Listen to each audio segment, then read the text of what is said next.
What's up, guys? It's your boy Big Poppy JT, and today I'm bringing you my NFL coaches that are currently on the hot seat. Now, I did a top five, but if y'all wanted me to do more, I can do that. But the first coach who I think is on the hot seat is Derrick Cutter. He showed signs of promise his first year with the Tampa Bay Buccaneers, almost making it to the playoffs, but last season they underachieved, or whatever you want to call it, by a lot. They didn't even come close to making it to the playoffs. And Derek Cutter hasn't did a good job of developing Jameis Winston. He's still the same player he was in college, a turnover machine. Derek Cutter could be gone if Tampa Bay doesn't even come close to making a playoff run. Next up, I think, is Pete Carroll. Now, Pete Carroll's an interesting story. He started off good, but ever since this play right here in the Super Bowl, when he decided to pass the ball instead of giving the ball to Marshawn Lynch on the 1 yard line, he's lost respect of players in the locker room. Now, a lot of players have spoke out about this. Richard Sherman said he lost respect from Pete Carroll after this play.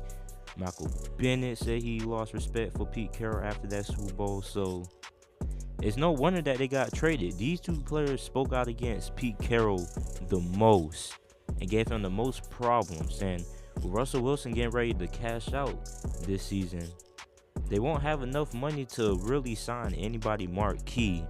So basically, Seattle's in a rebuild mode. I think Pete Carroll leaves and goes back to college this season. He retires or he gets fired, because Seattle is arguably the worst team in the NFC West. That's just how I view it. Seattle is in rebuild mode. Pete Carroll will get fired, retired, or he'll go back to college after this season. Next up is Bill O'Brien. Bill O'Brien's future lies on Deshaun Watson's hands.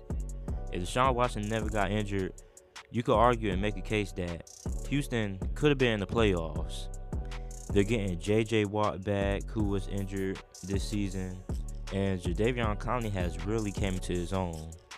So Houston should make it to the playoffs this year. If they don't make it to the playoffs, Bill O'Brien will be in the unemployment line. Todd Bowles has been in New York for a while. I think this is the season that he needs to show a little bit of growth. The Jets have overachieved the past 2 seasons. They shouldn't even have won a game this year, but they surprised a lot of people. So I could see why Todd Bowles is still in New York, but I think he needs to win at least 7 games to still stay in New York this season.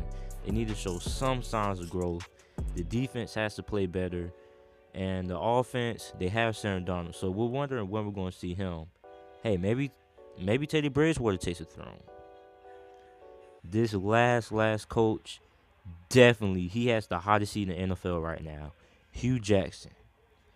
Hugh Jackson has been 2-28 since he's taken over the Cleveland Browns. No, actually, he's only won one game. One game. He's 1-28. Are you serious? He's not no 2-28. He's 1-28.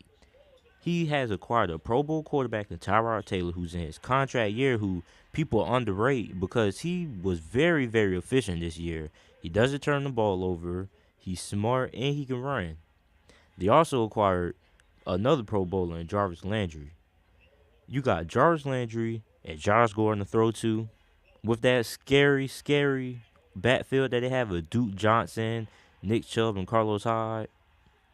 If the Cleveland Browns don't even make a playoff push this year, Hugh Jackson should definitely be fired, and he has the hottest seat in the NFL right now.